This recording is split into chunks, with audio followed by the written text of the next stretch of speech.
इस वक्त 5 राज्यों के विधानसभा चुनाव चल रहे हैं और चुनाव आयोग इन चुनावों को शांतिपूर्ण, निष्पक्ष और पारदर्शी बनाने में जुटा हुआ है।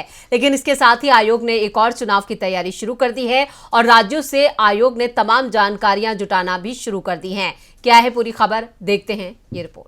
5 राज्यों में विधानसभा चुनाव चल रहे हैं। मध्य प्रदेश, छत्तीसगढ़ और मिजोरम में वोटिंग हो चुकी है और राजस्थान में 25 और तेलंगाना में 30 नवंबर को वोटिंग होगी। सभी 5 राज्यों में 3 दिसंबर को काउंटिंग है, लेकिन इससे पहले ही चुनाव आयोग ने अब लोकसभा चुनावों की तैयारियां तेज कर दी है। पूरे देश में वोटिंग लिस्ट अपडेट करने का काम तो चल ही रहा है। अब केंद्रीय चुनाव आयोग ने राज्य सरकारों से अगले साल की शुरुआत से लेकर मई तक होने वाली परीक्षाओं का पूरा ब्यौरा मांग लिया है। आयोग ने एक तरह से संकेत दे दिया है कि अप्रैल मई में चुनाव कराए जाएंगे। ऐसे में चुनाव का ऐलान मार्च में हो सकता है। आमतौर पर राज्यों में माध्यमिक शिक्षा बोर्ड की परीक्षाएं फरवरी मार्च में हो जाती हैं। ऐसे में मार्च के बाद चुनाव ड्यूटी करने वाले कर्मचारियों की ट्रेनिंग के लिए समय मिल सकता है। प्रशिक्षण की 5 थीम तय की गई है। दरअसल 2004 से देश में लोकसभा चुनाव का ऐलान मार्च के महीने में ही हो रहा है और वोटिंग अप्रैल मई में होती है और मई में ही चुनाव परिणाम घोषित होते हैं। 2004 में 14वीं लोकसभा के लिए 4 चरणों में वोटिंग हुई थी। 20 अप्रैल को पहले चरण में वोटिंग हुई,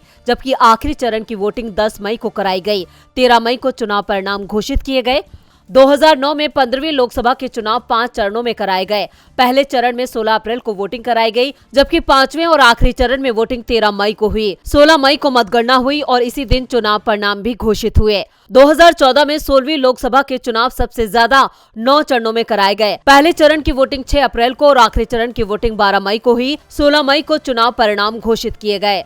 2019 में 17वीं लोकसभा के चुनाव हुए, जिसके लिए 7 चरणों में वोटिंग कराई गई। 11 अप्रैल को पहले चरण की और 19 मई को अंतिम चरण में वोटिंग हुई। 23 मई को चुनाव परिणाम घोषित किए गए और संकेत इसी बात के हैं कि इस बार भी चुनाव करीब 6 चरणों में कराया जा सकता है और वोटिंग अप्रैल मई में होगी। आयोग इस बार दुर्गम और पहाड़ी क्षेत्र में लोगों को सुविधा देने पर इस बार विशेष जोर देगा। आयोग ने उन मतदान केंद्रों की भी जानकारी मांगी है जहां पोलिंग पार्टी को मतदान करवाने के लिए नाव से जाना पड़ता है।